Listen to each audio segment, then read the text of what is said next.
Are we live? Are we live? Hi everyone, my name's Tom Bestwick and I'm the PR and outreach specialist here at Hallam. I want to talk to you a little bit today about brand reputation. Over the last few weeks, myself and the team at Hallam have been working a lot around how our clients and brands away from our clients can actually get the best out of their PR, their content, their social media during this particularly difficult time. So without further ado, we're going to jump straight into it. So if you bear with me just a moment whilst I share my screen. And we're going to jump straight into it. So, reputation management. I wrote a blog recently. It was my debut blog for The Drum. Very pleased with that, especially given that I've only been at Hallam for a month. And within that, I outlined 3 tips that I think are absolutely crucial for your business right now when it comes to protecting your brand's reputation. So to begin with, here's the quote, a very important quote, I think, but it completely sums up exactly everything that I'm going to talk about in just 3 lines. A brand is what a business does. Reputation is what people remember. There is no truer phrase out there right now when it comes to brand reputation, especially around the coronavirus and the problems that it can cause if it's not handled correctly. So I want to talk a bit about effective communications and how much they matter. Since the start of this crisis, we have seen so many brands handle this situation badly. And I don't need to tell you what those brands are. I'm sure you've seen them in your own spare time. But we've also seen a lot of brands and companies and businesses that have handled this situation incredibly well. And doing my research, I've seen that there's been 3 key strategic points behind that. The first is clear and consistent communication. The second is going above and beyond. And the third is going and building a community and being transparent. So we'll jump straight into that first point, which is the clear and consistent communication. So internally and externally, your messaging is so key right now. I can't emphasize that enough. So you've got to be asking yourself this very question. Are all of your assets aligned and updated? This includes your website, Google My Business, your social media channels. Are they all saying the same thing? Are you portraying exactly what your stance is on this current situation? Don't undervalue how important either a COVID-19 landing page is going to be right now for your business. Have a position where people that are visiting your website, your social media channels, where they can go to one location to get all of the information with regards to your business and how it's being impacted by coronavirus. If they've got that all in one place, it will save them bombarding you with questions. It will save you struggling to answer questions when you've got it all in one place and you've got a very clear outline of your stance on that. Leads us very nicely onto going above and beyond. A lot of that first slide was about your externals and your own clients, your own partners and your own suppliers, and making sure that they're aware of your business and your customers as well, making sure that your opening hours are correct. This second slide is very applicable, I think, to your workforce and the people that you're looking after. And as part of that, it is so important and so critical to be as helpful as you can possibly be during this period. It's a strange time for everyone, and many of your colleagues will be reacting to this in very different ways.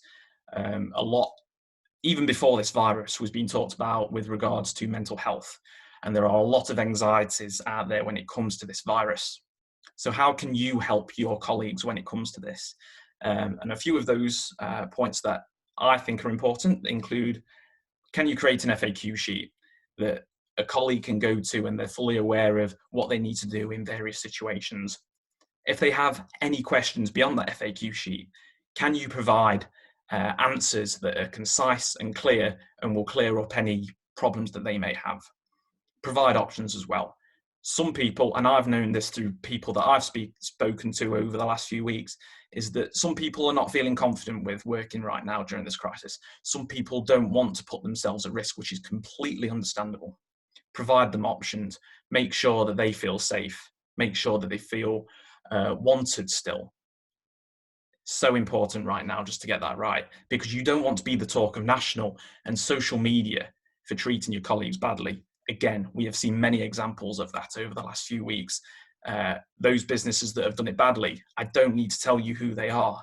So make sure that you've got your own internal communications right. Beyond this, I'm envisaging that the many of you that are watching this, that you're going to be working from home like me. Since joining Hallam a month ago, I haven't seen the office. I haven't had the privilege of going in and meeting people face to face. I've had to do it all from behind this camera and talking to them via 3 of those chats that I've outlined below. Hallam have done this so well. I can't preach how well they've done this for myself and the rest of the colleagues around the agency. Google Hangouts, Slack in the middle there, and Zoom. We are in constant communications with each other. It breaks up our days. It makes us feel part of the team still, because it's very, very easy to feel very isolated during this difficult period.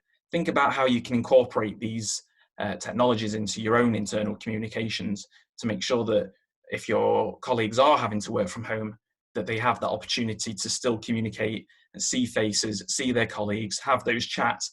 It doesn't have to be work related. Can you do an end of week quiz just to really make your colleagues feel like they're still part of something, when it's so easy for them not to feel part of something right now?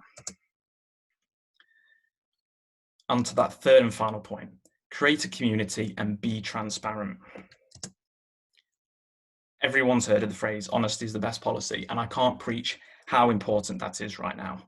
You don't want to alienate your colleagues, and you don't want to be having them in a position where they feel like they're not being trusted or that they're not being told the full story. Don't be afraid to let your colleagues know if the picture is bleak, because as we've seen on the news, a lot of businesses are struggling during this period. Finances are so tough, and you have to get it right. You have to look after your colleagues still. There's still a business. Whilst there's still a business there are people still to protect and jobs that are at stake. Be clear, be transparent, let them know what the story is. Again, I spoke about Hallam and how well they use video technology, but from my own perspective, the way Hallam has handled this situation with its communication to its staff has been second to none. It doesn't have to be an everyday thing. It can be a weekly catch-up call at a certain time where colleagues can be all in one place. They can ask questions to the leadership team, the owners of the company, and find out what is really happening out there. If you are transparent, as I've found, the colleagues are more likely to stand by you and do what needs to happen for that company to survive. And the only way you can achieve that is by talking to them. It isn't all doom gloom. There is still an opportunity to think outside the box. There is still an opportunity to be creative, to be doing things that, whilst a lot of maybe your campaigns are on hold, there is still an opportunity to go and do something good. And as I've said in that little column down the left there, be a force for good.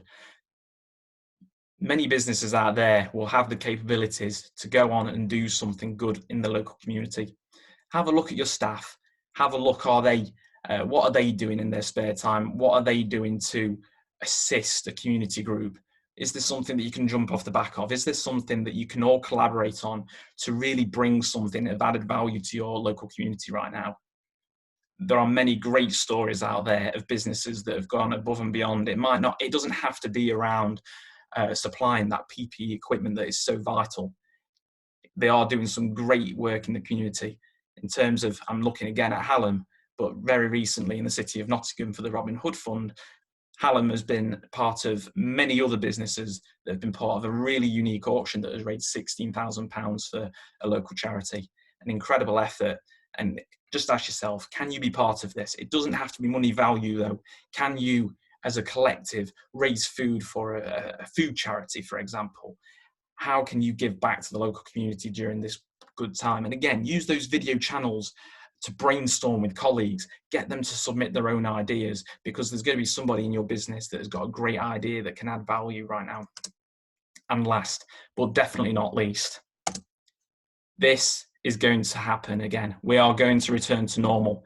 So right now it is all about making sure that you get those 3 key steps correct so that you can move on from COVID-19 and be in a much stronger position as a company where everybody feels together, and that you're not going to be the talk of social and national media for all the wrong reasons.